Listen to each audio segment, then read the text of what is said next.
In this video, I'm going to talk all about deschooling. Is deschooling meant for everyone? And I'm going to talk about what is deschooling, if you've never heard of this term, if you are just looking into homeschooling for the first time and you'd like to know what are the first steps that you should do. Can deschooling be done at just any time at all? That's what this video will be all about, so if you're interested in knowing more, stick around.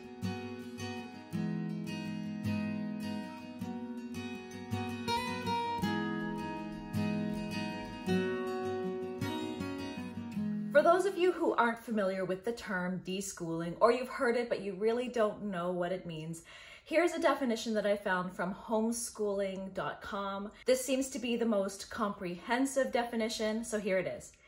Deschooling is a short-term process to move from a traditional school mindset to a homeschool-ready mindset. Now, this is in contrast to another word called unschooling, which is a long-term homeschooling method preference. So these sometimes are used interchangeably, but they really mean very different things. And this video is going to be all about deschooling. Now, some of you may have heard of deschooling. What that basically means, or what is usually thrown around as its meaning, is if your children have ever attended a traditional school setting, public school, private, any type of institutional school setting, it's recommended that you go through a process called deschooling. And that is to sort of try to erase the mindset of a traditional school and help you enter into a homeschooling process that is more in line with what you may want to do in homeschooling. I don't know if that makes sense to you or not, but it's really to kind of unbrainwash you from the public school or traditional school mindset so that you can start to relearn a new way of learning. Now, what I'd like to propose in this video is that it is not just for children who have been to a traditional school setting. I believe that deschooling is for everyone. Any child who has never been to a public school or a traditional school setting, and parents. And the reason for that is that we are all influenced in our society by the public school or traditional school setting. We're all familiar with what a traditional school setting looks like, what we think that school should look like. We see it in movies, TV, and books, in the people around us who ask us questions and talk to us. Everyone has their own preconceived idea of what school should look like. And so our homeschool is often overshadowed by these preconceived ideas of what we believe our homeschool should look like. And so it's important to take some time to deschool so that we can think about our mindset and know exactly what it is we want from our homeschool that is distinct from a traditional school. Now, why would we want to have a school learning education process that is so very different from a traditional school? What's so wrong with the traditional school? Well, I'm not going to go into all those details in this video. I may talk about that in another video, but if you take some time to do some research, you may find that there are a lot of perspectives that feel that the education, a traditional school does not educate. School and education do not equate. You can receive an education, a great education, and not attend a school. And in fact, there are some educational philosophers that believe you cannot receive an education, a real education, at a traditional school. There's a really great book if you're interested in reading. It's by an author who's named John Taylor Gatto, and he wrote a book called Dumbing Us Down. It was written, I believe, in the 90s, but it's an excellent book. And he was an educator in New York, and he came to these conclusions that realized he was not educating his students. There may be some amazing teachers out there who really want to educate their kids, who really want to give the best to their kids. But the institution is set up in a way that its goal is to bring students in line with a particular agenda. And that is to be good citizens. That is to shape people to all think alike and not think outside of a box.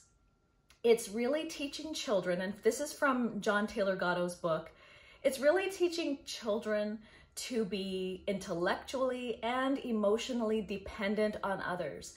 Society, teachers, others will tell you what is the standard, rather than you deciding for yourself what your standard should be. Others are dictating this standard of what is considered good, what is considered important to learn, even on how we deal with emotions. There's a standard outside of ourselves that is designed to make everyone really become cookie cutter.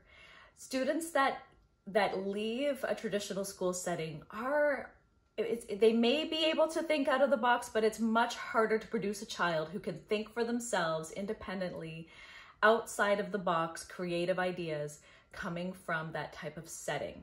You're learning how to produce exactly what the school wants you to produce.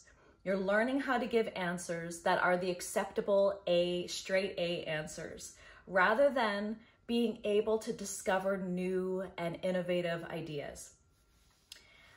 In addition to that, a school really promotes continual surveillance because they want students to act and be a certain way. Whereas in a homeschool setting, you're really allowing children to be themselves, to discover their own unique qualities and characteristics, and to think outside of a box. So deschooling is learning how to figure that out, how to just think deeply, researching, reading, talking to other homeschoolers, and investigating what are other ways of learning. How can we educate our children? Is the public school or traditional school the only way to educate? What other methods are there out there? And so it's being able to research other educational philosophies like Charlotte Mason, classical, unschoolers, and so forth, Montessori, all these other methods that might fall in line with your own values and views.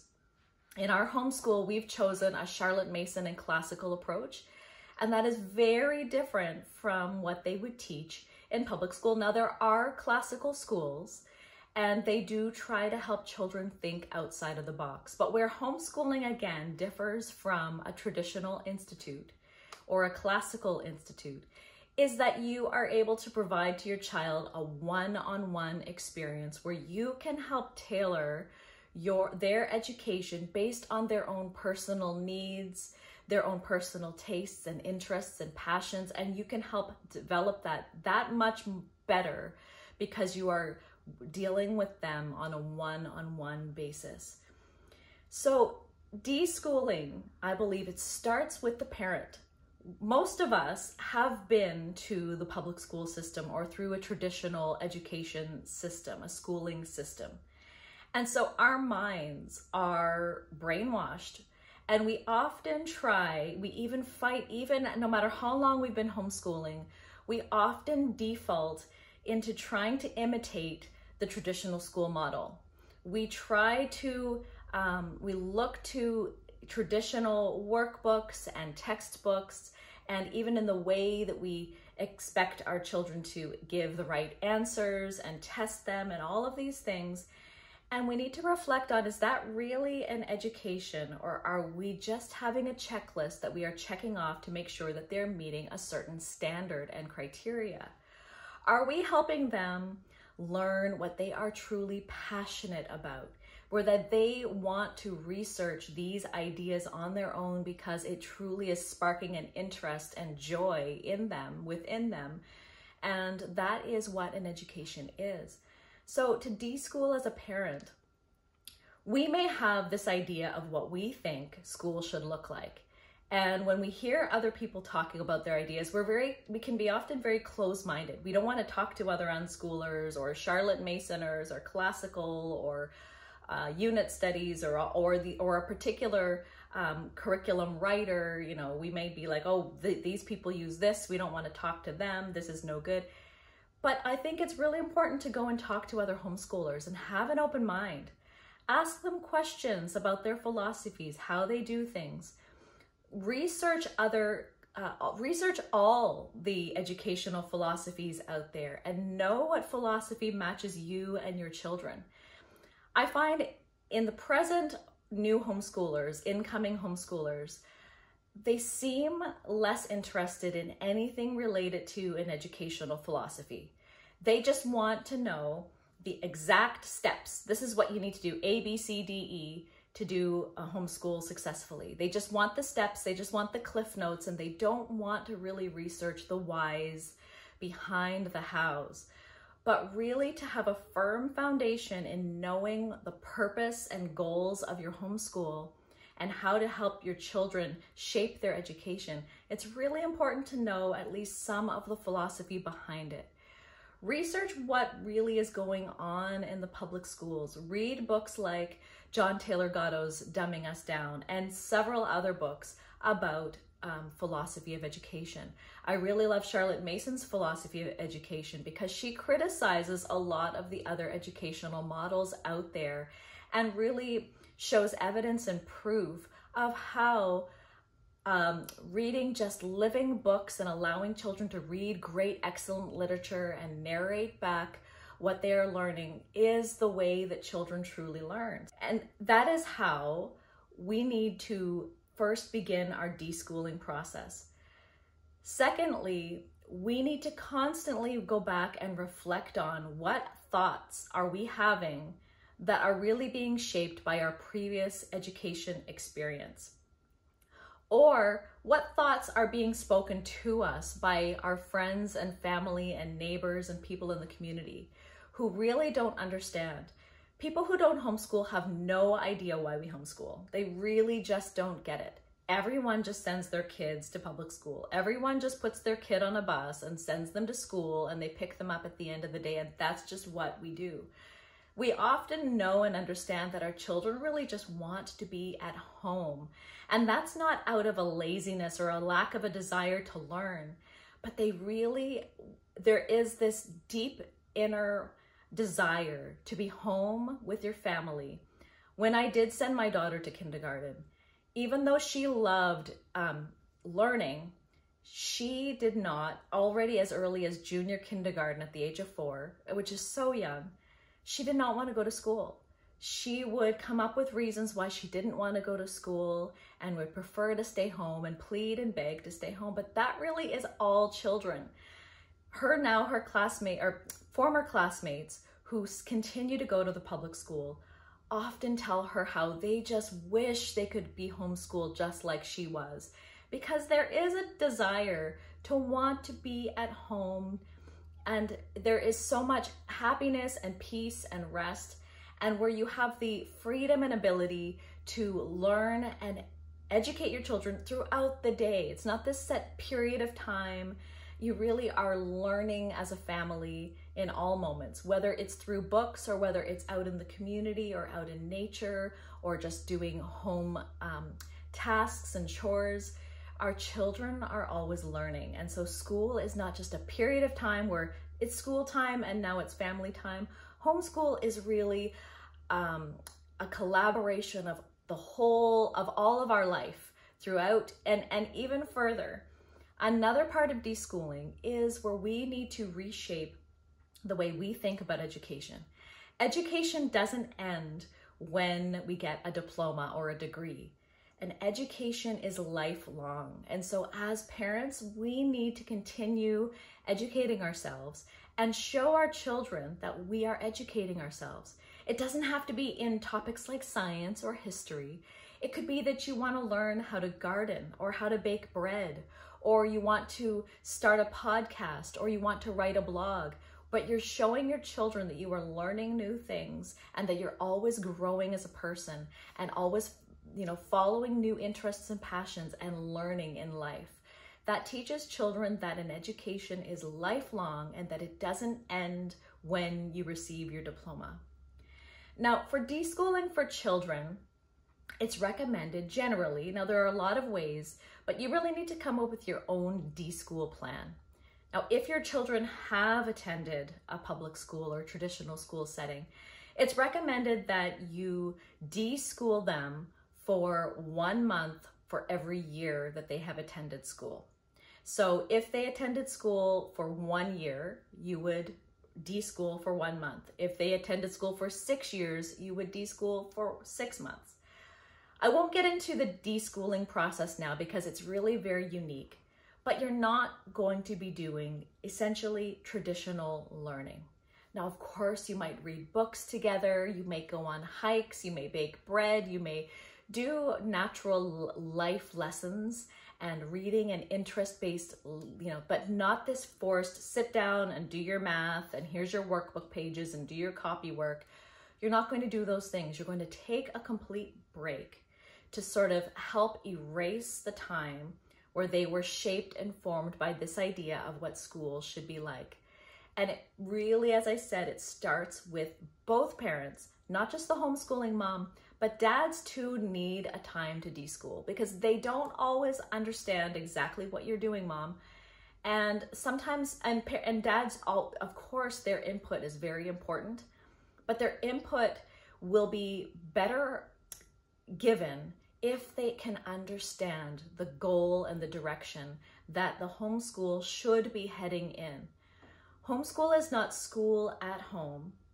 And you are not trying to imitate the traditional school setting.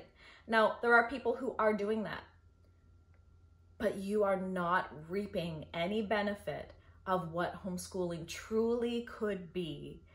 You're not providing a feast for your children, and you aren't going to teach them how to think outside of the box, how to become intellectually independent, and be innovative.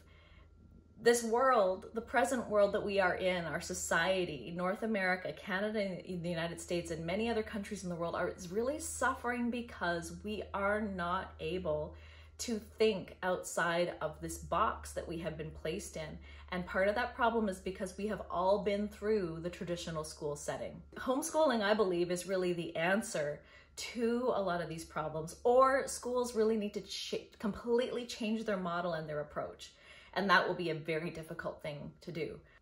And I just wanted to end with what the benefits of homeschooling. What are the true benefits of homeschooling? If you have not started homeschooling and you just want to know more about homeschooling, or if you are homeschooling and you're not realizing these benefits because you have not deschooled yourself, you haven't taken time to really think outside of the box of the traditional school institute, and you don't really know what the benefits truly are of homeschooling, oh, these are the ones that I have come up with, and I just have a list here. First of all, homeschooling provides you with freedom. You have the freedom to live your days according to whatever schedule you want. No schedule if you want. You have the flexibility and freedom to decide that you will work your schedule around your husband's hours. He may be gone during the normal hours that he could have time to bond and spend time with his kids and with his wife. And if you are homeschooling in those times when he's home, you may need to reverse the times. He may be a shift worker and he's sleeping during the day and away at night. So you may move your homeschooling schedule around so that you can spend family quality time together. You have the freedom to decide it's a beautiful day out and you don't want to be indoors for school. You may decide to go out on a hike, enjoy the weather, take school out with you on the road, or not do school at all that day. There is freedom that people that send their children to a traditional school do not understand. That is just life. You get your child on the bus at say 8 in the morning and they arrive home at 3:30 in the afternoon, and you make dinner and then it's getting ready for bed and see you later for the night. And that really when you don't understand what homeschooling can really provide, when they don't understand what this looks like, the freedom you can have in homeschooling, they're in this robotic path of day in and day out and day in and day out. And we get to see behind the curtain a different life, a different way of living that my youngest daughter and I recently read Little House on the Prairie. And you look at that life and you're like, oh, that's such a beautiful life. Imagine life like that, where you were all home together, doing chores, playing, baking bread. That just doesn't exist anymore. But you get a taste of that when you homeschool, because you are all together as a family. You have the freedom to decide what your days will look like. Now, maybe your husband won't have that same freedom, or maybe it's the mother, maybe the father is homeschooling. We obviously can't have both people home at all times, but there is a flexibility with how you choose to raise your children and how you choose to spend family time together. The second thing is it's a lifestyle change. Homeschooling is not, here's homeschool time, and then here's family time, and here's work time, and here's playtime. All the time it's a lifestyle of homeschooling can take place first thing in the morning, late at night. It's not just in books, it's out in the community, it's visiting family members, it's with other people, it may be with a grandparent. The lifestyle change is understanding that school is not this particular time slot, and outside of that is no longer school. And my kids even had a bit of a hard time kind of understanding that, where school's done, we don't need to be doing this right now. And school is never done, because it's really all part of our family life. Learning and educating yourself is something that is lifelong and day long. Homeschooling is an amazing way for your family to bond as well as siblings to bond. Children that homeschool together really become much closer than children that are spending entire days away from one another, segregated by age, and only see each other in the evening. And the same with parents and their children. Now, it's not to say that siblings won't fight and parents won't have disagreements with their children, but the bond and the closeness and being able to grow and know one another and seeing each other learning and growing and developing together is just a bond that you can never have in any other situation other than in homeschooling. And I mentioned this previously, but I'm going to point it out again now. Homeschooling allows your children to be themselves. They are not shaped by their peers, by the standards, by what is considered normal, what everybody else is doing, and they feel that they need to suppress other things about themselves because it's not considered normal.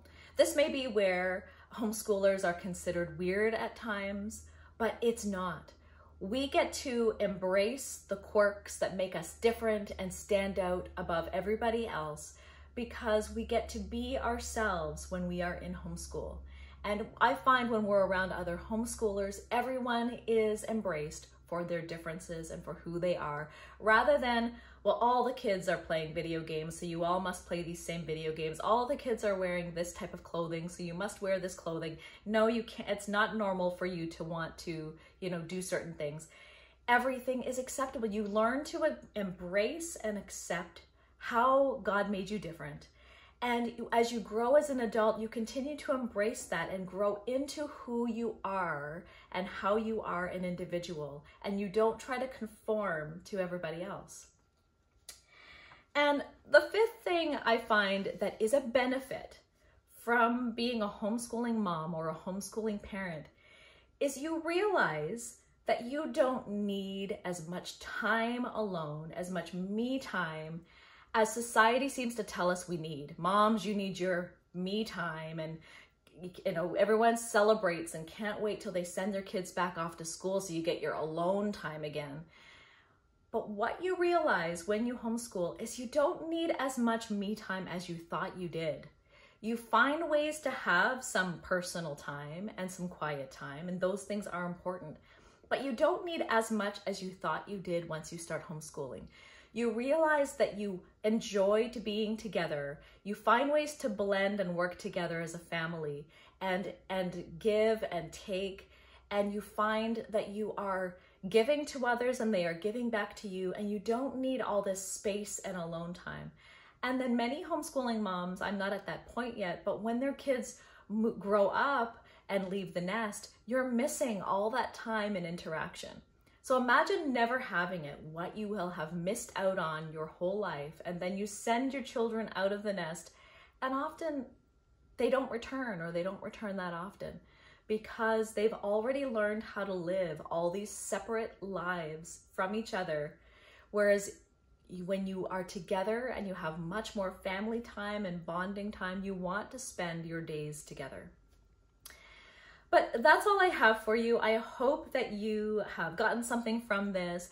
I hope that you consider deschooling. Everybody, it's never too late to deschool. You may have been homeschooling for 5 years, and you may realize that you need to reflect on your biases and thoughts and what shapes your ideas about what homeschooling is all about.